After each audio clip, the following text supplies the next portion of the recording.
하나님이 하셨습니다. 우리 함께 따라해 볼까요? 하나님이 하셨습니다. 내 인생 가운데 하나님이 하셨습니다. 네, 가운데 하나님이 내 인생 가운데 지금도 여전히 일하고 계시고 행하고 계신 줄 믿습니다. 오늘 이 말씀을 보니까 초대교회 안에 심한 박해가 있어요. 헤롯 왕이 교회를 너무 심하게 박해하고 사람들을 잡아 죽이는 일들이 있습니다. 지금 2절 보니까 누가 칼로 죽임을 당했어요.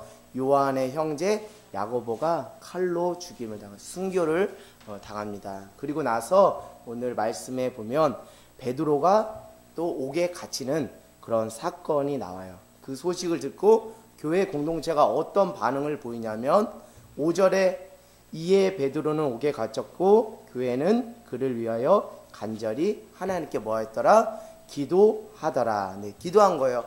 우리 베드로 사도를 하나님 풀어주세요. 그 옥에서 나올 수 있도록 은혜 베풀어 주세요라고 교회 공동체가 함께 간절히 중보하며 기도했어요. 그랬더니 놀라운 일들이 일어나는 거죠. 주의 사자가 나와서 그 베드로에게 묶였던 쇠사슬이 어떻게 됐다 그래요? 7절 끝에 보니까 쇠사슬이 그 손에서 벗어지더라. 정말 기적적으로 주의 천사를 통해서 하나님께서 역사하신데 쇠사슬이 벗어지는 거예요. 손에서 벗어지면서 베드로가 이제 나옵니다. 근데 베드로도 이것이 꿈인지 생시인지 몰라서 9절에 이렇게 표현하고 있어요. 베드로가 나와서 따라갈새 천사가 하는 것이 생시인 줄 알지 못하고 환상을 보는가 하니라 하면서 꿈인지 생시인지 자기도 이제 어안이 벙벙한 거예요. 그러다가 이것이 정말 하나님께서 주의 천사를 통해서 행하신 놀라운 기적인 것을 알고 깨닫고 그가 어디로 찾아가요? 지금 12절에 보니까 마가라 하는 요한의 어머니 마리아의 집에 가서 이제 자기가 옥에서 풀려난 것을 알리려고 갔는데 거기서 사람들이 뭐 한다 그래요? 여러 사람이 거기에 모여서 또 누구를 위해서? 베드로를 위해서 기도하고 있었어요. 그래서 베드로가 대문을 크게 두드리면서 막 이렇게 제가 왔습니다 했더니 어떤 여자아이가 나왔다 그래요. 로데라는 여자아이가 영접하다가 깜짝 놀란 거예요. 오, 베드로가 나타난 거예요. 베드로가 온 거예요. 베드로의 음성이 들리는 거예요. 그래서 급히 그 기도하는 공동체에 가서 지금 밖에 베드로가 왔다. 베드로의 음성이 들린다 라고 했더니 15절 그들이 하는 반응이 뭐예요? 내가 뭐 했다? 미쳤다. 오늘 말로 바꿔서 하면 너가 지금 제정신이니? 지금 가당치도 않은 말을 하는구나 라고 그렇게 그를 꾸짖은 거예요. 그랬더니 그 여자아이 로데가 더 힘있게 이것은 무엇이다? 진짜입니다. 참말입니다 라고 하는 거예요. 그러면서 베드로가 계속 두드리기를 그치지 않고 계속 문을 두드립니다. 그리고 문을 열었더니 진짜 누가 온 거예요? 베드로가 나타난 거예요. 그러면서 17절에 베드로가 어떻게 자기가 옥문에서 풀려서 이렇게 여기까지 오게 됐는지 그 일련의 사건들을 간증으로 이렇게 그들에게 전하는 장면이 나옵니다. 여러분, 그 로데라는 아이가 베드로의 음성이 들립니다. 베드로가 왔습니다 라고 했을 때 하나님이 듣고 싶어하는 우리들의 입술의 고백이 뭘까 생각되세요? 로데가 베드로가 왔습니다. 우리가 기도하던 그 베드로가 왔습니다 라고 말했을 때 기도하던 그 공동체에게 하나님이 원하시는 입술의 고백은 무엇이었나 하는 거죠. 저는 이렇게 고백하면 정말 하나님께서 기뻐하실 거라 생각해요. 할렐루야, 하나님께서 하셨습니다. 하나님께서 일하셨습니다. 하나님께서 우리의 기도를 들어주셨습니다 라고 그 로데 아이의 그 말에 화답하면 정말 하나님이 그 광경을 보시고 정말 기뻐하셨겠다라는 생각이 들어요. 그러나 현실은 그렇지가 않았어요. 지금 로데 아이를 정말 일대 다로 면박을 주는 거야. 네 지금 정신 어디 있니? 지금 미쳤니? 이러면서 아주 심한 말을 하는 거예요. 지금 로데 아이는 정말 여기 성경 표현에는 나와 있지 않지만 혹 정말 서운한 마음에 울었을 수도 있고 정말 마음이 상하고 실족했을 수도 있다라는 생각이 듭니다. 우리는 흔히 다른 사람에게 내가 만난 하나님, 내가 경험한 하나님의 놀라운 기적에 대한 이야기를 할 때 사람들이 그것을 그냥 그것은 너의 이야기야. 그것은 아무리 말해도 터무니없는 일이야. 비현실적이고 정신 나간 소리야 라고 만약에 그렇게 반응을 보인다면 그 신앙 고백과 간증을 한 사람이 얼마나 속이 상하고 마음이 안타까울까 하는 생각이 드는 거예요. 저는 로데라는 이 아이가 정말 하나님의 그 살아계심의 그 은혜를 가지고 정말 하나님이 살아계셔서 우리의 기도를 들었다는 그 확신의 고백과 그 경험의 그 은혜를 나누려고 했는데 그 공동체는 이것을 철저하게 거절한 거예요. 이것은 가당치도 않은 일이야. 이것은 정말 정신 나간 소리야. 너는 무슨 소리를 그렇게 하니? 라고 이렇게 받아들인 거죠. 여러분, 가장 덕이 되고 유익한 신앙 고백을 만약에 여러분이 한다라면 저는 다른 것보다 할렐루야 하나님이 하셨습니다.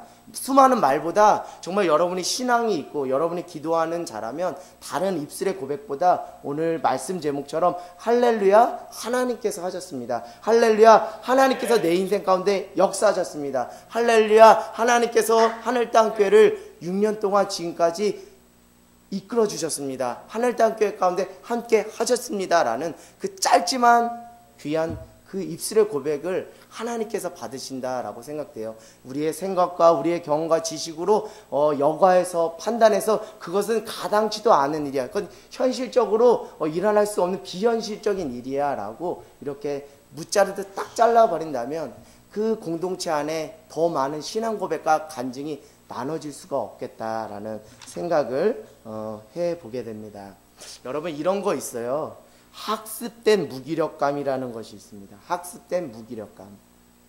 이것은 다른 것이 아닙니다. 반복되는 그 실패를 계속 경험하는 거예요. 어떤 한 사람의 인생 가운데 반복되는 그 실패의 경험 속에서 사람들이 이제 이런 생각을 하게 되는 거예요. 해도 안 된다라는 인식이 꽉 그들 안에 가득 찬 거예요. 이거를 학습된 무기력감이라고 합니다. 그런데 신앙생활 가운데 이런 학습된 무기력감을 가지고 신앙생활하면 정말 신앙이 뭔가 생동감이 있겠어요?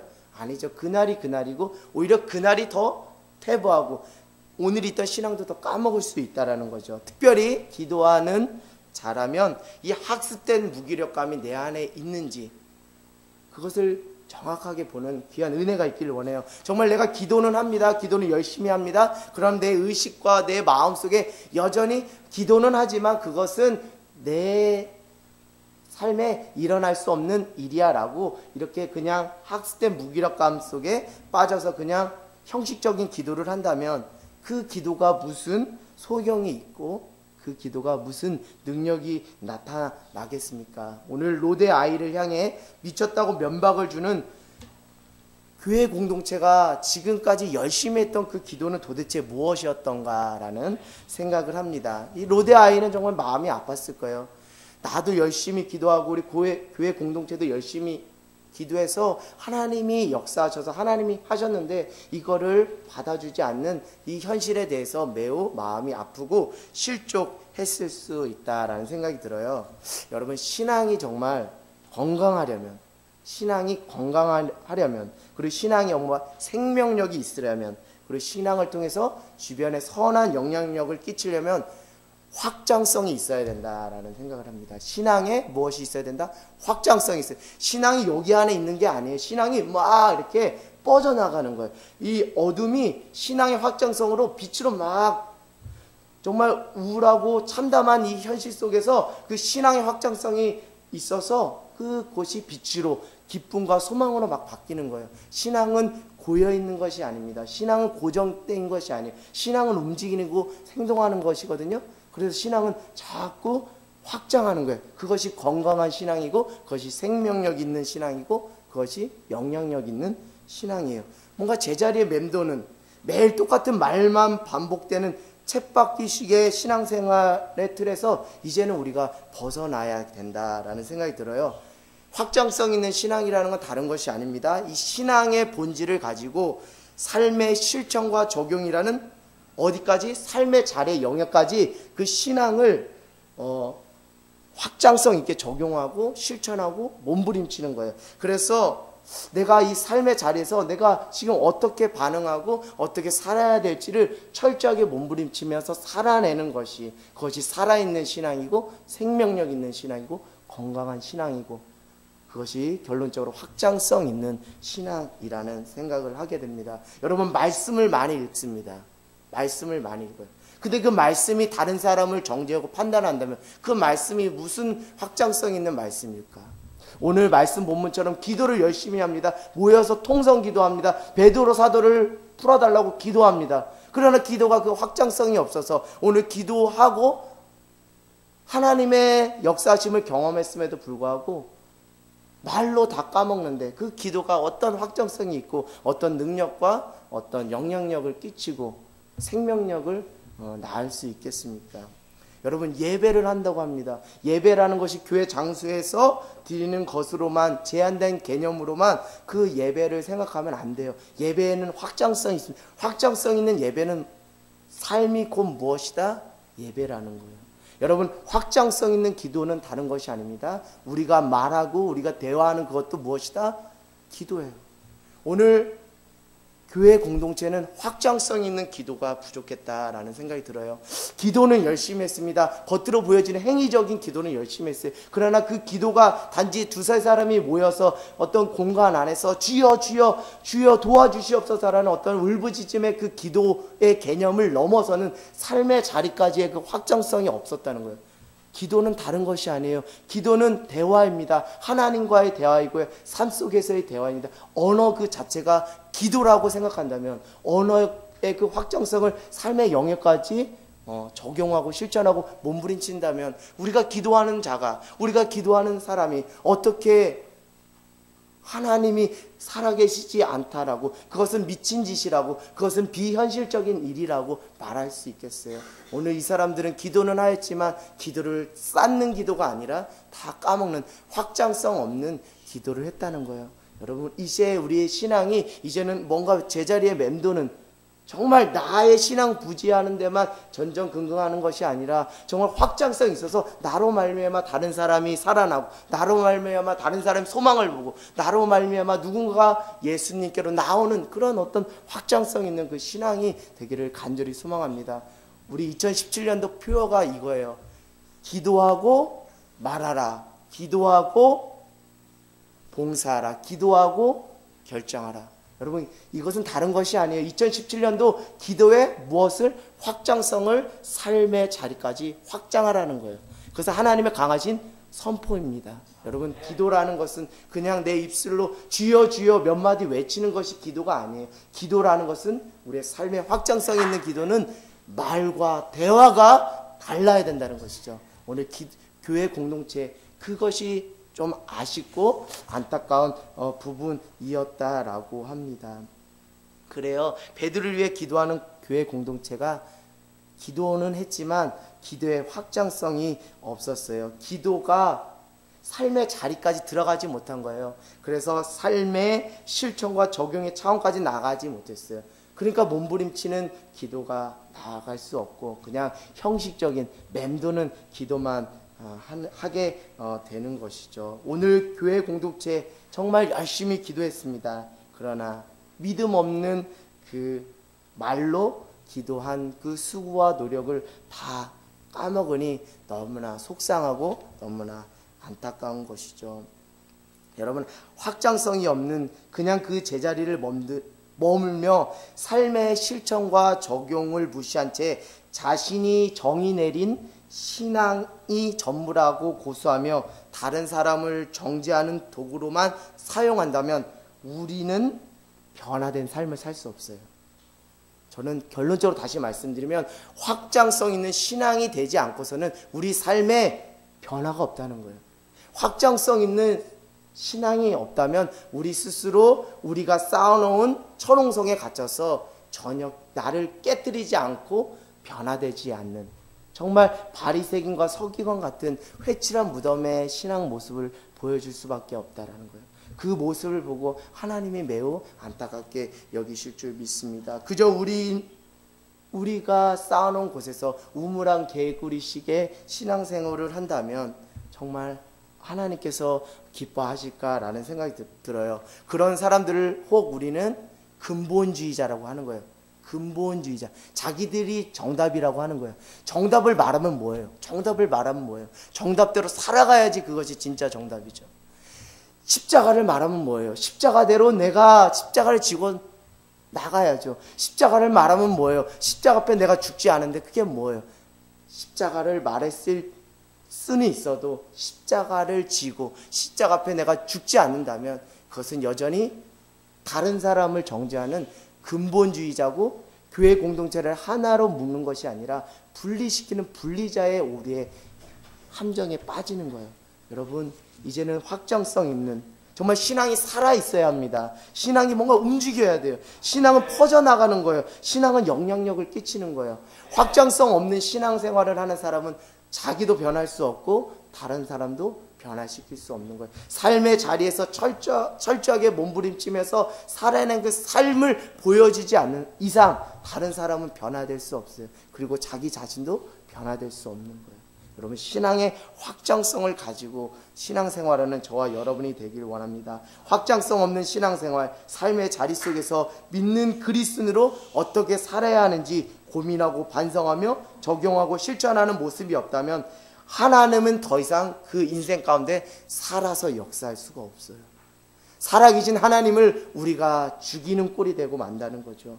너무나 안타까운 일인 거예요. 내가 생각하는 정도로만, 내가 생각하는 경험과 지식의 정도로만 하나님이 역사하실 거야 라고 생각한다면 그 인생 가운데 하나님께서 은혜를 부어주실 수 있겠어요?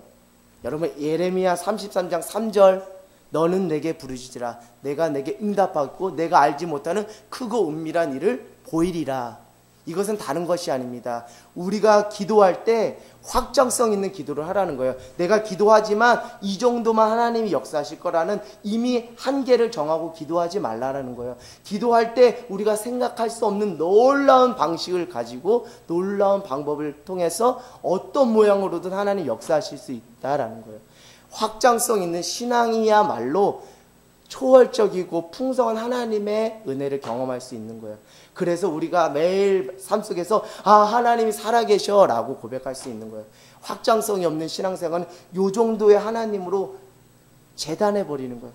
그럼 그 인생 가운데 하나님 살아계신다는 고백을 할 수 있겠어요? 할 수 없어요. 확장성 있는 신앙생활은 곧 하나님이 내 인생 가운데 놀랍게 무궁무진하게 오늘도 어떤 방법으로든 하나님이 역사하실 거예요. 오늘 베드로가 쇠사슬에 묶였던 베드로가 주의 천사를 통해서 정말 기적적으로 하나님께서 초월적으로 역사하셨던 것처럼 확장성 있는 신앙은 내가 생각하는 방식을 초월하여 하나님께서 오늘도 살아서 역사하신다는 것을 우리가 시인하고 인정하는 것인 줄 믿습니다.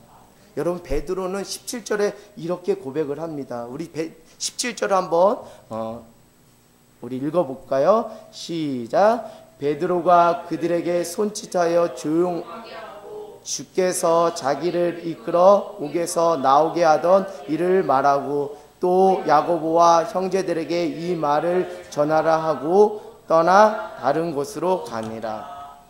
아멘. 여러분, 15절에는 교회 공동체가 하나님의 놀라운 기적과 그 역사 앞에 이렇게 반응했어요. 미쳤다.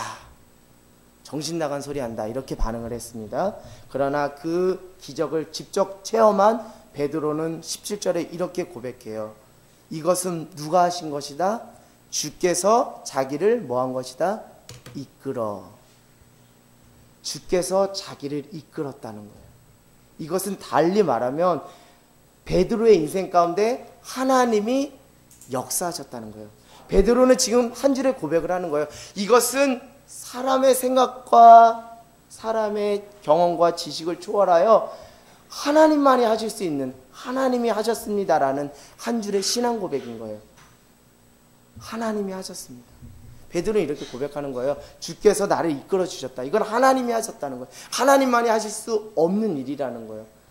신앙 고백과 간증을 한 거예요. 여러분, 베드로는 원래 확장성 있는 신앙생활을 했던 사람이 아닙니다.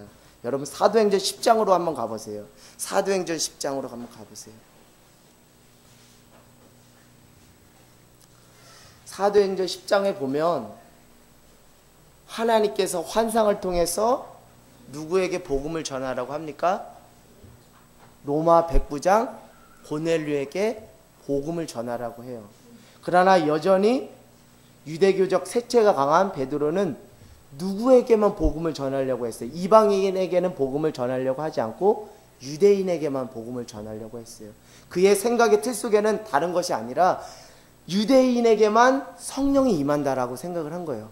이방인에게는 성령이 임하지 않는다라고 생각했어요. 그러나 사도행전 10장을 통해서 베드로는 경험을 한 겁니다. 아, 하나님이 유대인에게만 역사하시는 하나님이 아니고 유대인에게만 살아계신 하나님이 아니라 로마 백부장 고넬료 이방인에게도 하나님이 살아서 뭐한다? 역사한다. 이방인에게도 성령이 임한다라는 것을 경험한 거예요. 깨우친 거예요. 그가 깨진 거예요. 그가 이제 확장성 없던 신앙이 그런 사건들을 통해서 확장성 있는 신앙으로 바뀐 거예요. 아, 하나님의 구원이 유대인에게만 임하는 것이 아니라 이방인에게도 동일하게 임하는구나라는 그 경험을 한 거예요. 그러니까 오늘 17절에 12장 17절에 그가 주께서 나를 이끌었다라고 표현을 하는 거예요. 그리고 오늘 사도행전 12장에 자기도 그렇게 고백을 하잖아요. 이게 꿈인지 생신지, 정말 하나님께서 역사하신 것인지, 이게 꿈인지 생신지 어안이 벙벙하다는 거예요. 그러나 직접 하나님의 초월적인 역사하심을 경험한 그가 확장성이 더 이제 이전보다 더 확장성이 넓어진 거예요. 그러면서 아, 하나님이 하셨구나라는 한 줄의 고백을 할 수 있었던 거예요. 여러분, 우리의 마음의 크기를 넓혀보세요. 우리의 생각의 지경을 넓혀보세요. 하나님은 우리가 생각하는 것 그 이상의 놀라운 일들을 지금도 계획하고 계세요. 나의 경험과 내 환경과 내가 가지고 있는 물질과 내가 가지고 있는 학벌과 지식, 요 테두리 안에서 역사하시는 하나님이 아니라 이 테두리를 넘어서서 우리가 상상할 수 없는 방식으로도 하나님이 일하시는 하나님이란 거예요.